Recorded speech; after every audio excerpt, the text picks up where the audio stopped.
নমস্কার বন্ধুরা, পল্লবী রান্নাঘরে সবাইকে স্বাগত।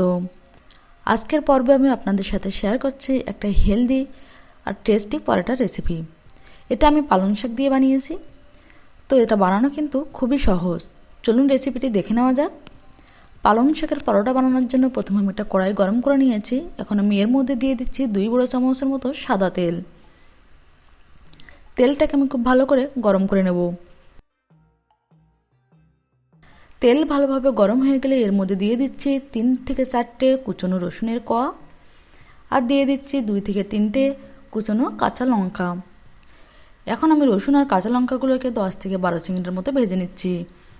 আপনারা রসুন পছন্দ না করলে এর মধ্যে আদা কুচনো অ্যাড করতে পারেন। এখন আমি এর মধ্যে দিয়ে দিচ্ছি 250 গ্রাম পালং শাক। ভালো করে ধুয়ে এভাবে কুচিয়ে নিয়েছি।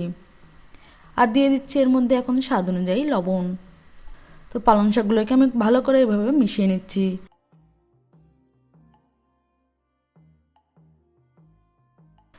তো এভাবে আমি পালং শাকগুলোকে 1 থেকে 2 মিনিটের মতো ভেজে নিচ্ছি।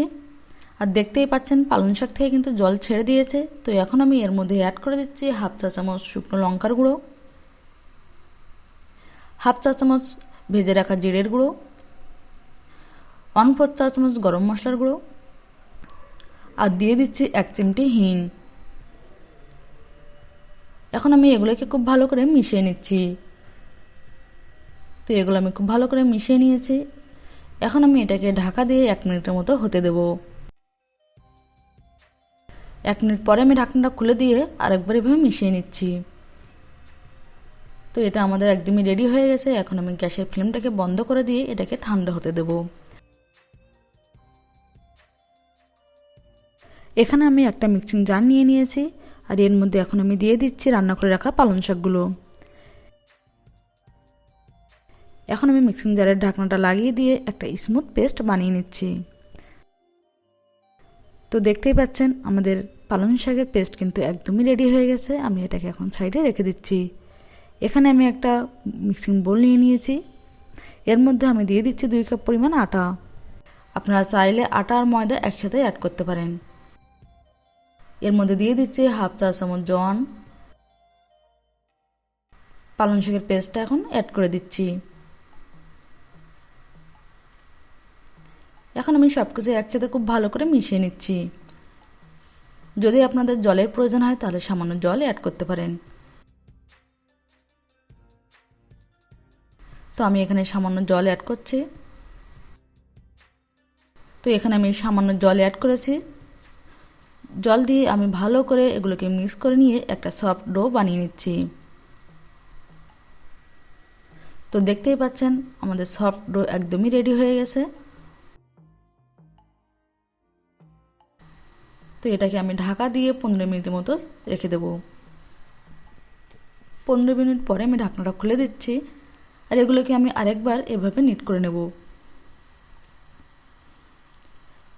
এখন আমি এই ডো থেকে সমান সাইজের ডো বল তৈরি করে নিচ্ছি। এখন আমি এগুলোকে হাতে এভাবে গোল করে নিচ্ছি। তো আমাদের ডো একদমই রেডি হয়ে গেছে। এখন এগুলোকে বেলে নেব। পালং শাকের পরোটা আমি 3টে শেপে তৈরি করব। প্রথমে আমি বানিয়ে নেব স্কোয়ার শেপে। তো এখানে আমি একটা ডো নিয়ে নিয়েছি আর এর উপরে দিয়ে দিচ্ছি আমি শুকনো আটা। প্রথমে আমি এটাকে গোল রুটি বানিয়ে নেব।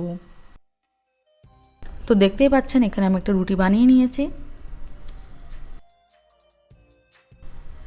এখন আমি ওপরে দিয়ে দিচ্ছি তেল। আপনারা চাইলে এখানে ঘিও অ্যাড করতে পারেন। আমি এভাবে ভালো করে স্প্রেড করে দিচ্ছি। তেল চারিদিকে আমি খুব ভালো করে দিয়ে দিয়েছি। এখন আমি 2 সাইড দিয়ে এভাবে ভাঁজ করে দিচ্ছি। তারপর 2 সাইডও আমি এভাবে ভাঁজ করে দিচ্ছি।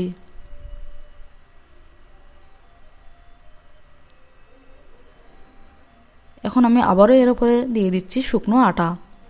শুকনো আটা দিয়ে আমি এটাকে বেলে নেব।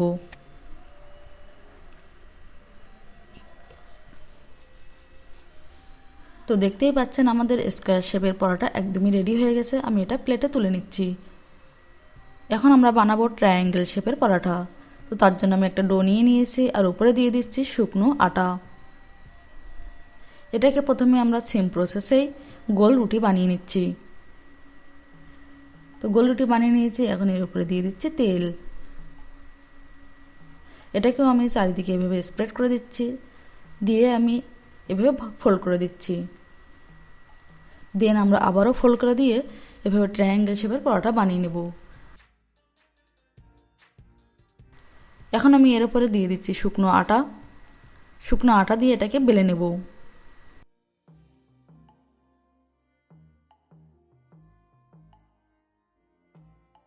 তো দেখুন বন্ধুরা, আমাদের ট্রায়াঙ্গেল শেপের পরোটা কিন্তু একদমই রেডি হয়ে গেছে। এটাকে আমি সাইডে রেখে দিচ্ছি।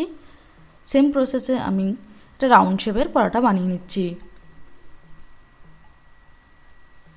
তো আমাদের রাউন্ড শেপের পরোটা একদমই রেডি হয়ে গেছে। এখন আমি এগুলোকে ভেজে নেব। এখানে একটা তাওয়া আমি খুব ভালো করে গরম করে নিয়েছি, আর গ্যাসের আঁচটাকে আমি মিডিয়ামে রেখেছি। এখন আমি এর উপরে দিয়ে দিচ্ছি পরোটা। এটাকে আমি প্রথমে 1 মিনিটের মতো হতে দেব। 1 মিনিট পরে আমি এটাকে উল্টে দিচ্ছি। এখন আমি ওপর দিয়ে দিচ্ছি তেল। আপনারা চাইলে কিন্তু পরোটা পুরোটাই ঘিয়ে ভাজতে পারেন। তেল দিয়ে আমি এভাবে চারিদিকে স্প্রেড করে দিচ্ছি। তেল আমি ভালো করে লাগিয়ে নিয়েছি। এখন এটাকে আমি উল্টে দিয়ে এভাবে প্রেস করে করে ভেজে নেব।